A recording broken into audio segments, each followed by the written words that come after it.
Alright guys, nasa H-Mart kami. Bili lang kami ng pangsinigang namin. So, ganito na kami ngayon. Kapag may gusto kaming ulamin, bibili na kami agad ng mga sangkap. Kasi ang hirap yung parang grocery day namin kung may maisip kami. Parang tatagal pa siya sa ref eh. Nabulukan na rin kami ng mga gulay kapag mga ganun. Hi guys, brought to you by Uniqlo. Ang mahal din eh. Gas-gas yung credit card. Pero sulit, ang daming bulsa. May Bulsa pa dito, everywhere. guys. Oh. Pang resibo. Yun guys, bibili na kami ng kamatis. Konti lang. Sinigang lang, pang sinigang. Good for the day.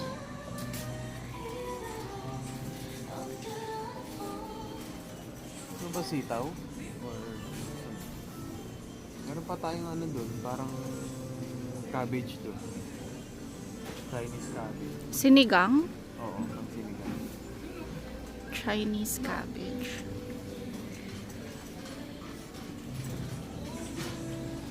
Tayo ng kanayari.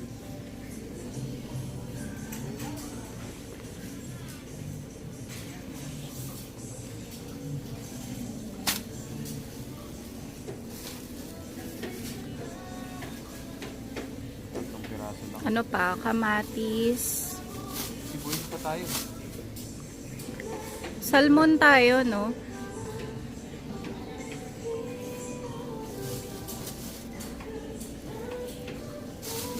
Ito lang.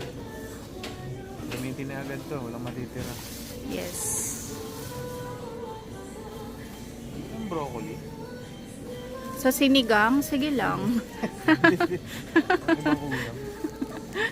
Ano ba masarap isabay dito? Ano pa tayong dun eh? Chinese cabbage. Gusto mo ba ng green beans? Lagyan? Ang dami.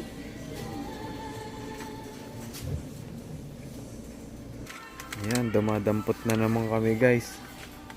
Paminsan lang. Minsan na talaga to. Tagal ko na yung huling clover chips ko eh. Okay guys, luto tayo sinigang.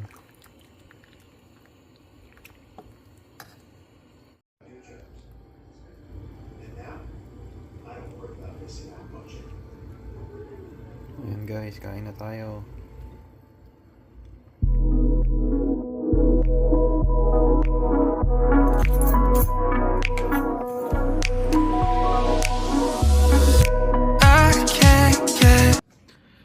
Good morning guys. 3 days off ulit.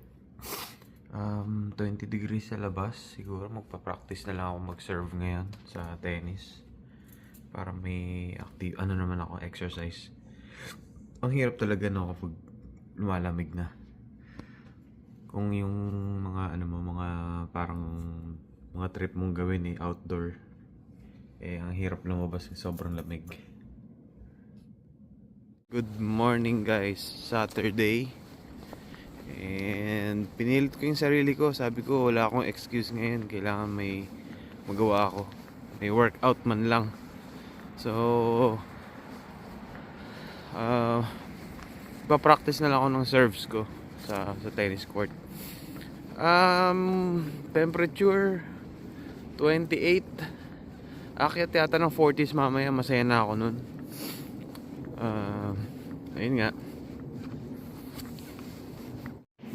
At teka lang, bago ko pala makalimutan, gusto ko i-shoutout yung kawork ko sa rehab, si Ate Pinky. Natuklasan niya yung channel ko. Nakalimutan ko kung paano niya natuklasan yung channel ko. Parang nakalimutan ko na. Basta yun, shoutout sa iyo Ate Pinky. Alam ko inaabangan mo to. And yan ang aming Queen of Admissions.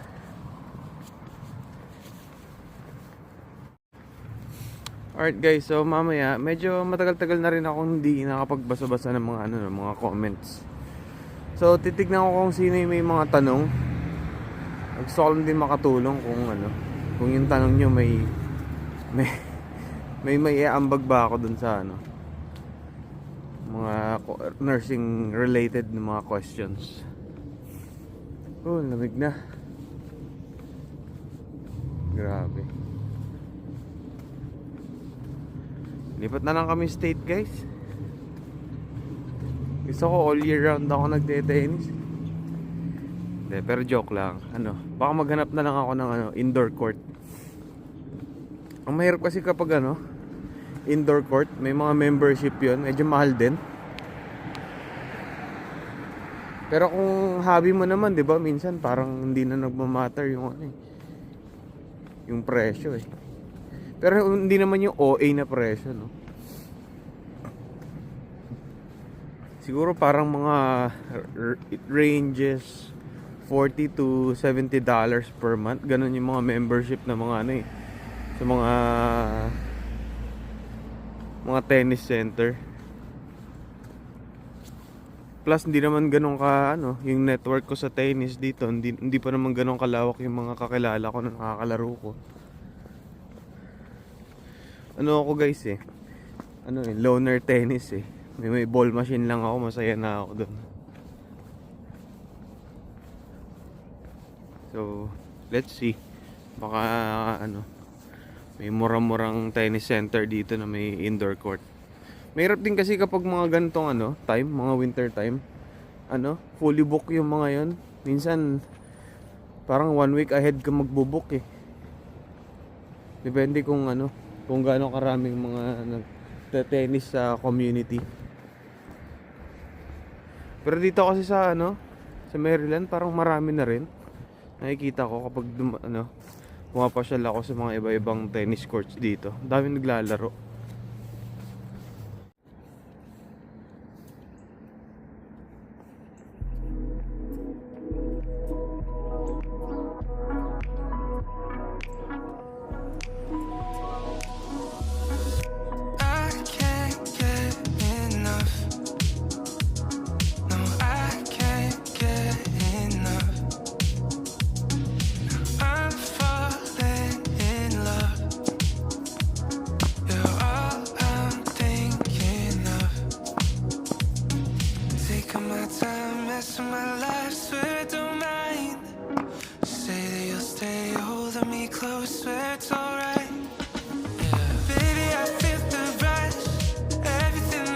May gusto lang akong sagutin sa comment, no. Nabasa ko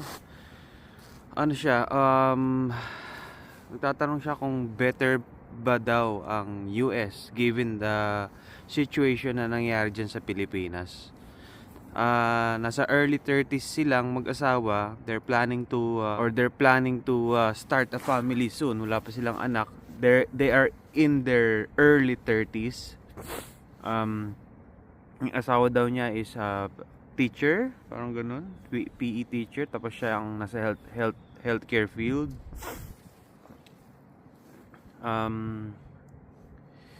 Of course, hindi lang ako yung magsasabi nito. Sigurado, better choice pa rin dito kasi alam niyo yung ganung iniisip niya rin kasi yung pinaplano rin niyang dalhin yung mga parents niya, mga senior.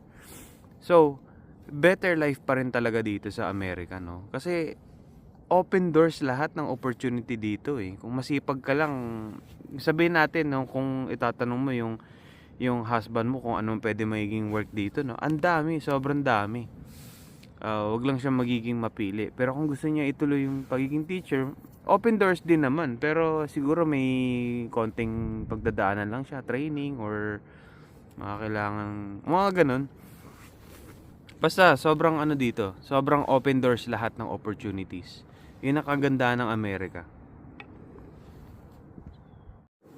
At hindi lang yun, yung magiging future din ng magiging anak nyo balang araw. Iba pa rin talaga kasi dito eh. Secured talaga lahat dito. So, i-push nyo yung American dream nyo. Hindi lang naman ako yung nung pwede nyong panooring vlogger, no. Ang dami dito, mga Pinoy na USRN na mga vloggers. Tingnan yung mga buhay nila. Yun, makakita kayo ng mga talagang example na magiging pwedeng buhay nyo din. Expenses wise, flexible talaga dito. At saka maganda mga benefits dito, lalo na sa hospital. Yan, mga pag makakapasok kayo sa mga malalaking hospital or kahit ng mga ano no. Yun, lalo na pag nakapasok kayo sa mga malalaking hospital, mga full benefits yan para sa family nyo. Yan. Lahat, retirement, medical, dental, visual, lahat buong katawan mo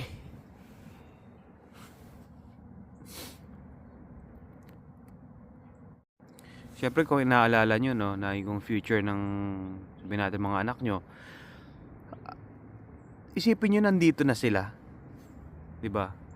Kasi kung sa Pinas hindi, ang hirap kasi magsalita pero hindi ko I don't mean to na siraan ng Pilipinas pero isipin nyo kung yung mga anak nyo nandito na sa Amerika, 'di ba? Mag-aaral lang sila at magtatapos at magtatrabaho kasi after pag nagtatrabaho na sila hindi ka magwo-worry sa future nila. As in talagang basta kung masipag lang talaga ang diskarte mo dito, sigurado ka na Kasi kung sa Pilipinas, magwo-worry ka sa future ng anak mo na alam mo yun, mag-aalala ka kung anong kukuhanin niyang path pag nag-college na siya, tapos may sigurado bang buhay para sa kanya, may sigurado bang future para sa kanya. At least yung anak niya nandito na. Binibenta ko ba yung Amerika sa iyo?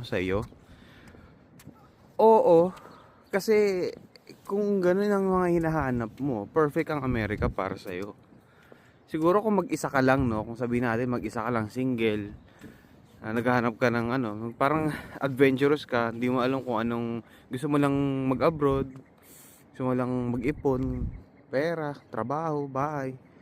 Siguro ang Amerika para sa single, Ako sa tingin ko lang, sa dami rin ng mga napapanood ko, Baka medyo malungkot. Depende na lang kung depende na lang kung marami kayong magiging kaibigan dito or kung may mga barkada kayo na ng mga papunta rin dito. Siguro okay yung ganun, yung may grupo kayo. Pero kung mag-isa ka lang talaga, baka medyo malungkot Lalo na kung wala kang support system, wala kang pamilya dito, wala kang kaibigan, medyo nakakalungkot lang din. Pero kung kayo mag-asawa, mag-umpisa dito, mag-start ng family, perfect yun, perfect ang Amerika. Sa dami ng benefits at sobrang punong-puno ng benefits para i-secure yung family nyo. Yun ang Amerika future ng family.